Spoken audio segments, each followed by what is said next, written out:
the mythology. So we know that Iliad was written by Homer, right? A blind guy. He wrote that there are 14,000 horses. But since we know that he could not have seen it for himself, we believe that there's some sort of historical, storytelling going on there. Would you say? But nowadays, all the scriptures, religious scriptures, are taken as gospel. So should we also believe that there is myth making in Ramayana, in Mahabharata, and that taking them as gospel rather than just work of literature is wrong? I don't see anybody taking Ramayana and Mahabharata as a gospel.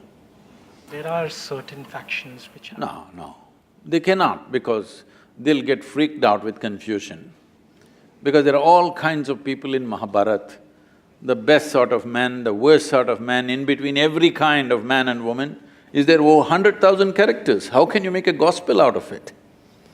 So you said storytelling. I don't know if you've seen the byline of Youth and Truth, not the seriousness of gospel, but the playfulness of gossip, because gossip has always been reliable. No, at any time in history, nobody went by the official version. Whatever the official version came, people asked around with their friends and relatives what happened. When 5 people said 5 different things, people learned out of their wisdom to extract some truth out of the gossip. But people always relied more on the gossip than the official version, isn't it so? It's not just today, always. However, given that this gossip can lead to a transformation of this truth to an extent where it's lost forever, do you think that's troubling? See, first of all, you're questioning, did it actually happen, right? No. So we are saying that the same argument which you have given is the argument which is usually used these days to say that buildings which were constructed by the Mughals were actually not Mughal structures. Okay. I get the however, point. that's gossip being misinterpreted completely. Now, see, if you come further south, people are questioning whether Rama existed or not, okay? This is just a question of poor memory. When the entire nation has been talking about it for thousands of years, now the problem is your trust in printed word is more than the spoken word, that is the whole problem. But you must understand, this is a oral culture. We always transmitted most significant things orally. You may think it's insignificant because it's not written, but anybody can write it down. People have written it down now it's a printed word. But now somebody questions, did Rama exist or not? Not in one place, in entire culture, when everybody is talking about the same story with minor variations here and there, it could not have been just made up by all the people, So I guess his point was also by bringing in the Iliad example the same, that the war on Troy did happen, but the fact that Homer says that 14,000 horses were there is clearly not truth. Maybe not. Maybe Ram did exist, but other facts which are… other things… See, we are after all Indians, we invented zero. We have certain freedom in using number of zeros. We're taking liberty with that. Don't… see whether 6,000–7,000 years ago, whether 100,000 men fought or 10,000 men fought, doesn't make a difference. The way the story is said in this country is not for its facts, but for its truth. You're trying to bring out a certain truth. The fact of it, whether 100,000 men fought, 10,000 men fought, what does it matter? You don't have to manage that war today, it's over. So the important thing is, what is there for me to learn from that, all right? If that's a question mark, we can go ahead with that. I guess that was his point itself, that when you look at religious texts, as you would learn from… See, don't call them religious texts, this is nation's history. So let's say if you look at another piece of literature, you would derive learnings from it. Literature is different, history is different.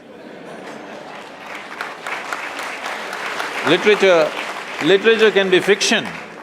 History is written in a dialectical way so that it's always relevant for you.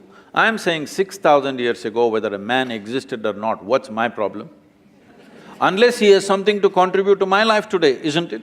However, if history has been written and the facts of the history are not clear, then how See, this is what I'm saying. The fact is like this. Suppose 6,000 years ago, Rama had a wife whose name was not Sita. What's my problem? we are not questioning whether the name was… Not only the name, I'm saying, okay, he was not… his father's name was not that, it was something else. He was somebody else. What does it matter We to are me? even questioning the sequence of events over here.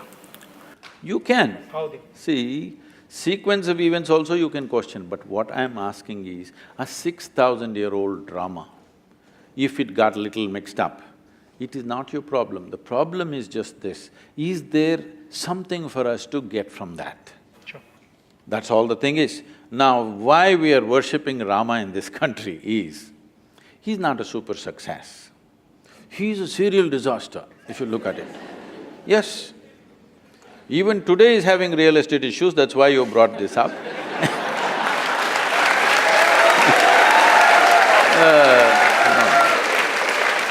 But it is not today alone, it's not today alone. Right from the beginning of his life, he is in trouble and trouble and trouble and trouble. See, he is rightfully a king. He is coronated at the age of 17 or 18. He marries a princess, and within 1 or 2 years, he's sent to the forest. They didn't go to the jungle for picnic.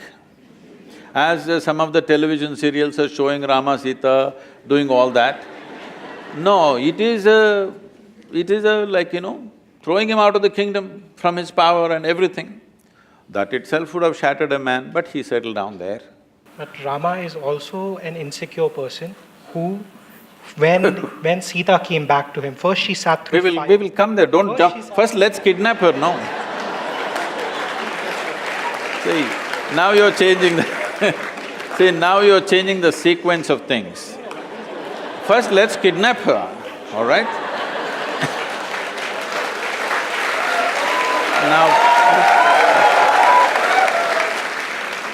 Now, the Sri Lankan people come and kidnap his wife and go away. After all, he is a king.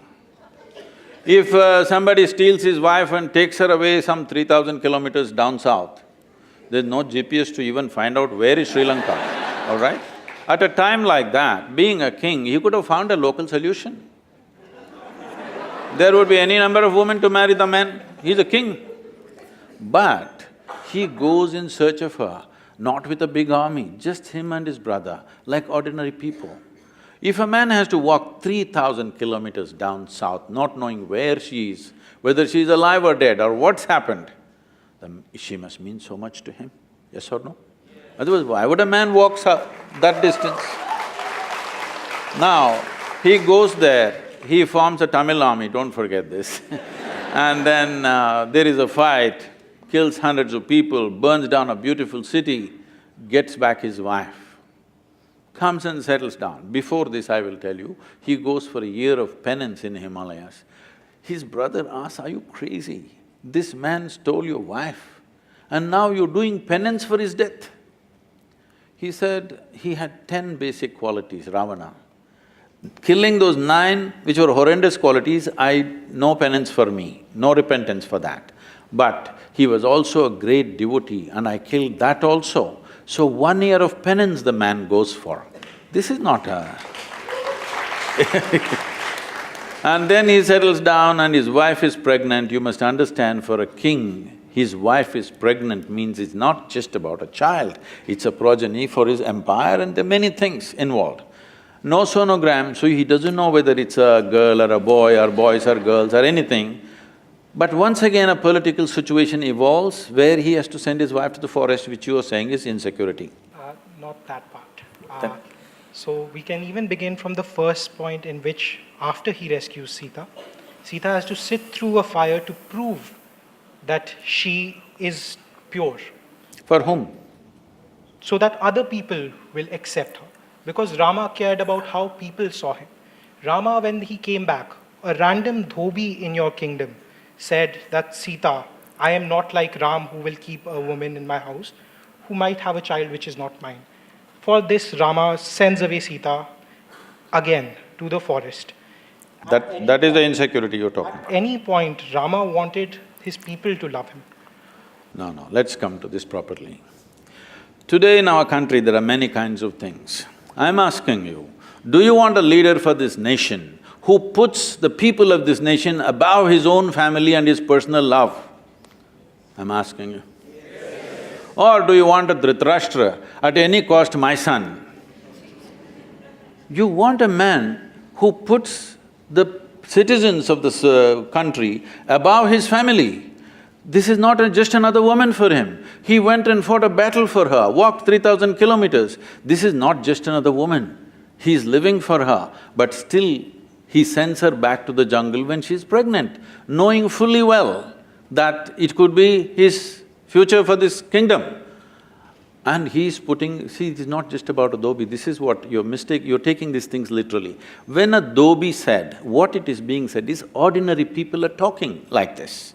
Ordinary people have no trust in the king, that he's just brought some woman from somewhere and he's made her our queen, because queen is seen as a mother to the nation. We don't want such a woman as our mother, that's what they're saying. She went and lived with some man somewhere. This is what the people of those times are saying. So if the king says, I don't care what you think, I love my wife and keep her, that would be not a good king, not a good administrator.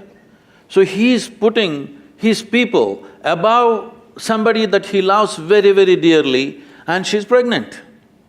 It's not a small thing for him, it means a world. But still, he sends her to the jungle. This should be bowed down to, this is why we bow down to the man. No? Please say it. No, why? He has something to say, please. So there are different types of responsibilities of you as a person. As a king, there are different responsibilities, and as a human, as a family member, you have different responsibilities. Now you can't just throw away your wife and send her to a jungle. It's like just objectifying her. It's not treating her like another human who's pregnant, who will need different things and have promised her different things. Well, then you're against Gautam Buddha, you're against Rama, everybody. But you need to understand this in the right context, that is, if this woman didn't mean anything to her, he wouldn't have traveled down to Sri Lanka, fought a battle and brought her back, isn't it? It was his pride about what… How can you His pride he could have got 100 wives around him if he wished, but he went for this person who means so much to him. Moving on… No, you must see the words that he's uttered. You must see the words he uttered about Sita, what she means to him, how he cried to Lakshmana and what he said. Actions are way more important. Why are you reading all these evil intentions in his mind that he did not express anywhere? He did not express… With our words, we can say anything. See, as far as you are concerned, you know only what you read. You don't know anything else about his life, neither me nor you, all right? Perfect. So, from what you read, nowhere does it say that he was insecure. Nowhere does it say he went for his pride. Nowhere does it say that… No, everywhere it says very clearly, let me tell you, the reason why he is worshipped today is, though life threw disasters after disasters at him, the man never became resentful, never became hateful, never became angry. He did not become a recluse either. He went about fulfilling every duty that he has to do. With a personal pain and grief that he is carrying all his life, the man went about doing the best he can do for his praja of the day. If this is being accused of being as pride and this,